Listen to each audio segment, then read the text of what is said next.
మోసం చేసిన వ్యక్తి అరెస్ట్. తృతీయ జ్యువెలరీ అధినేత కాంతి దత్ ను అరెస్ట్ చేసిన జూబ్లీ హిల్స్ పోలీసులు. వ్యాపారవేత్తలు, సెలబ్రిటీలను పెట్టుబడుల పేరుతో మోసం చేశారన్న అభియోగాలు.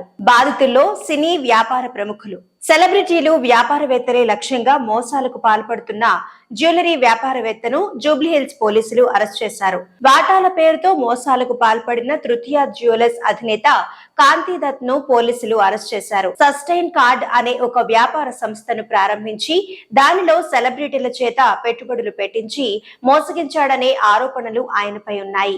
నటుడు సామ్రాట్ రెడ్డి సోదరి సమంత సన్నిహితురాలైన ప్రముఖ ఫ్యాషన్ డిజైనర్ శిల్పారెడ్డి తాను మోసపోయినట్లు పోలీసులకు ఫిర్యాదు చేసింది. దీనిపై కేసు నమోదు చేసిన పోలీసులు అప్పటి నుండి కాంతి దత్ కోసం గాలిస్తున్నారు. కాంతి Dutt బాధితుల్లో heroine Samantha, Keerthy Suresh, fashion designer Shilpa Reddy, పరిణితి చోప్రా వంటి వాళ్లు ఉన్నట్లు ప్రచారం జరుగుతోంది. కాంతి దత్ దాదాపు 100 కోట్లకు పైగా మోసానికి పాల్పడినట్లు తెలుస్తోంది.